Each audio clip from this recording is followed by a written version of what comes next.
Et c'est le moment du mois où on retourne un an en arrière revisiter les jeux de l'an passé.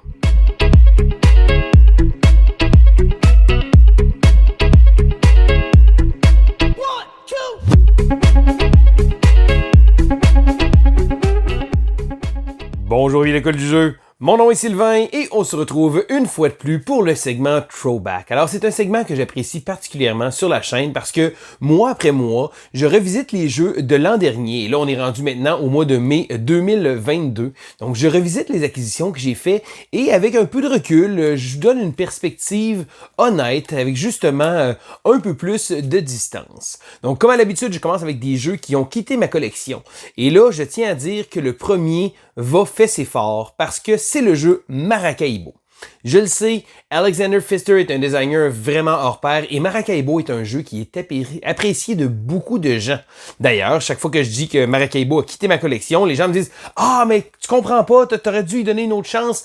Eh bien oui, alors j'ai joué une seule partie de Maracaibo et je peux reconnaître le potentiel du jeu. C'est un jeu qui a beaucoup de potentiel, mais c'est un jeu qui demande aussi une mise en place assez exhaustive et c'est un jeu qui demande à être joué souvent. Le problème avec ces jeux-là, c'est que avec ma réalité ludique, j'ai moins l'occasion de rejouer et de rejouer au même jeu over and over again. Ça veut dire que souvent les jeux vont être mis avec un peu de recul, je vais pas nécessairement y jouer assez souvent et ça va faire en sorte que je pourrais pas avoir le feeling de bien apprécier le jeu à sa juste valeur. Ceci dit, il est maintenant rendu dans une nouvelle famille et je suis certain que cette nouvelle famille-là, il donne vraiment du temps de glace comme il mériterait de l'avoir. Donc c'est pas que le jeu est mauvais, mais c'est juste que des euros un peu costauds, comme ça, c'est vraiment le genre de jeu qui est difficile à moi pour sortir de manière régulière et si jamais je pourrais en sortir un, je vais sortir probablement un autre des titres que j'ai dans ma collection, que j'apprécie beaucoup parce que beaucoup des jeux de mon top 20 sont ce créneau-là, des jeux un peu plus costauds que je pourrais pas sortir nécessairement tout le temps et c'est la raison pour laquelle Maracaibo a quitté ma collection l'an dernier. C'est quand même, je dirais pas non à une partie, c'est un jeu que j'avais trouvé très très bien pensé, mais Alexander Pfister a tellement fait de bons jeux que je pense qu'il y en a d'autres. D'ailleurs, j'ai Great Western Trail, la deuxième édition dans ma collection que j'ai même pas encore eu l'occasion de jouer. Je continue avec un jeu qui a un peu moins un gros pedigree qui s'appelle Squid Ink. En fait, Squid Ink est... je dirais qu'il est encore dans ma collection, mais il est sur le bord de partir. J'ai joué une seule partie, ça avait été ordinaire un peu. L'idée de base est intéressante, du fait qu'on jouait des cartes pour pouvoir monter dans l'échelle sociale avec une espèce d'histoire de poisson. Je trouvais ça que le thème était quand même bien représenté. De grosses compagnies, de corporations qui ont monté en grade. Et là, beaucoup d'interactions. Le seul problème, c'est que ma seule partie que j'ai jouée a été vraiment ordinaire, du fait que beaucoup de textes, beaucoup de choses à se rappeler, beaucoup de choses à lire, plein de choses qu'on voyait pas autour de la table. Je l'ai mis de côté, j'ai jamais ressorti, j'ai jamais repensé de le sortir. J'ai essayé de le vendre dans des bazars. Si jamais vous le voyez dans un bazar, je vais le mettre pas cher. Malheureusement, je sais même pas si j'ai envie de lui donner une autre chance. Je continue avec un petit jeu qui, lui, j'avais trouvé très sympathique, qui s'appelle Dog Lover. Dog Lover est un peu le successeur spirituel de Cat Lady. Cat Lady est un petit jeu de draft de la compagnie AEG que j'avais vraiment trouvé particulièrement intéressant. D'ailleurs, Cat Lady fait encore partie de ma collection. Donc, lorsque j'ai vu Dog Lover, je trouvais ça intéressant parce que le jeu reprenait un peu l'essence même de son prédécesseur, mais rajoutait une petite couche. Donc là, on avait l'occasion de pouvoir rajouter des tricks. Et là, rajouter, au lieu que le draft se fasse, parce qu'on a une grille de cartes, au lieu que le draft se fasse de simplement prendre une rangée ou une colonne, là, on avait des formes qu'on pouvait prendre.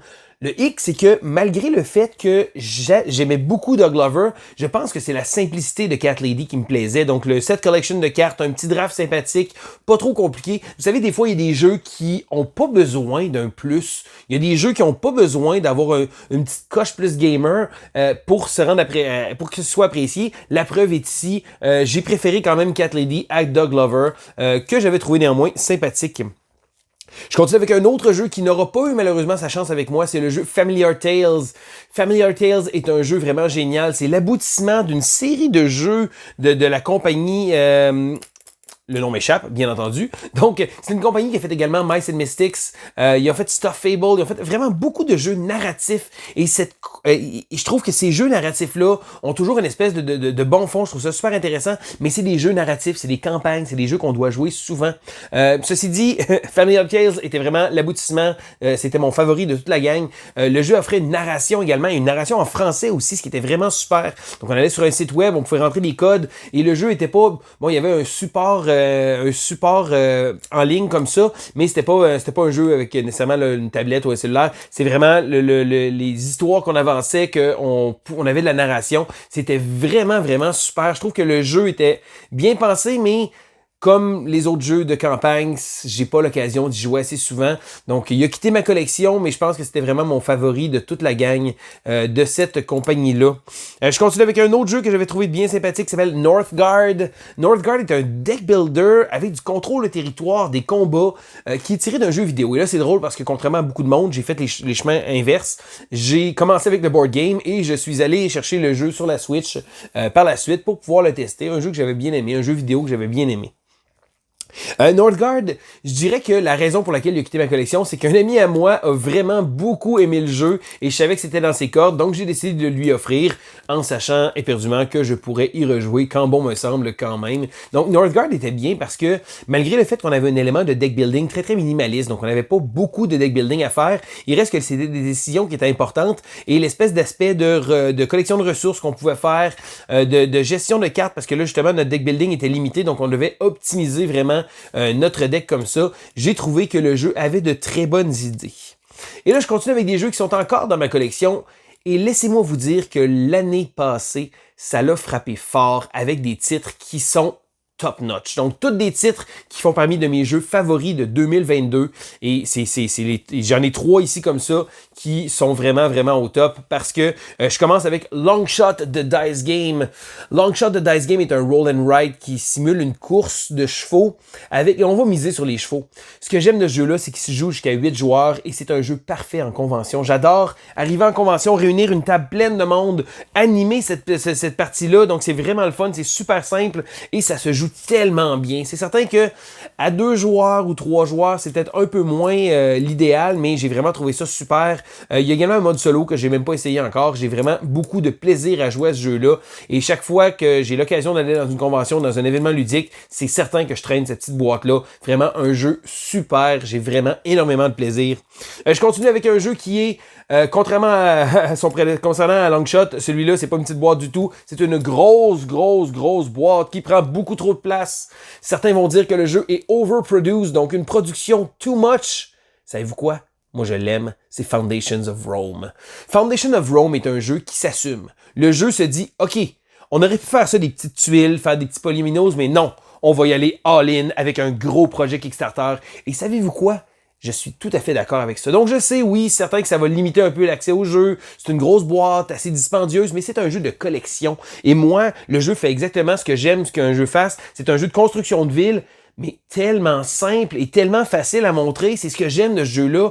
Le designer Emerson Matsuuchi, qui a d'ailleurs fait Century, entre autres, il a vraiment pris un jeu relativement simple et contrairement à beaucoup de jeux, vous savez, des gros jeux qu'on a des fois, qu'on sort pas souvent parce qu'il y a beaucoup de matériel, des règles compliquées, il faut s'y remettre. Foundations of Rome est tellement facile à comprendre, c'est tellement simple à enseigner. Le jeu a une présence hors pair sur la table et j'aime vraiment beaucoup ce qu'il fait. Oui, c'est certain, il aurait pu faire une version un peu plus petite, un peu plus minimaliste, mais le jeu comme je disais tantôt, le jeu s'assume et avec ça, moi j'ai pas de problème de temps en temps d'avoir un gros jeu. Je voudrais pas que tous les jeux soient comme ça non plus, mais je pense que pour celui-là, c'est vraiment un super jeu. D'ailleurs, si vous avez l'occasion de l'essayer, soyez pas intimidés, c'est un jeu tellement simple, tellement facile et pour ma part, c'est un plus parce que oui, il va sortir beaucoup plus souvent que d'autres jeux. La preuve, j'ai joué vraiment plus de parties que de Foundation of Rome que beaucoup d'autres Kickstarter que j'ai pu recevoir par rapport à ça. Donc juste pour ça, c'est une victoire. Et j'ai gardé le meilleur pour la fin. D'ailleurs, j'ai pas encore fait ma vidéo de mes jeux favoris de 2022. Inutile de vous dire que celui-là va trôner pas mal haut, hein. C'est le jeu Carnegie. Carnegie est un jeu que j'aurais complètement pu passer à côté. Si c'était pas de mon ami Kevin qui m'avait écrit en disant « Hey Sylvain, Carnegie est arrivé dans une boutique, tu veux ce jeu-là? » Et là, j'ai fait Carnegie, c'est quoi ça? Puis là, je me suis renseigné, j'ai regardé 2 minutes de vidéo, je fais « Oh wow, c'est vraiment ma tasse de thé. » Et effectivement, Carnegie est un jeu vraiment incroyable. Un jeu qui va rallier plusieurs éléments très intéressants.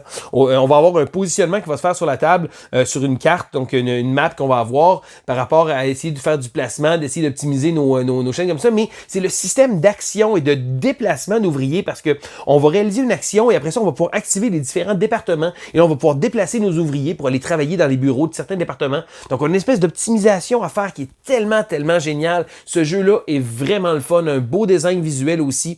Je trouve que ce jeu-là a tellement, tellement à offrir. Chaque partie que j'ai faite a toujours été vraiment le fun, que ce soit en solo, à 2 joueurs, 3 joueurs, 4 joueurs, peu importe. Je pense que peu importe le player count, je trouve que Carnegie est vraiment un jeu exceptionnel. D'ailleurs, si jamais vous n'avez pas eu l'occasion de l'essayer encore, c'est vraiment un de mes gros coups de cœur.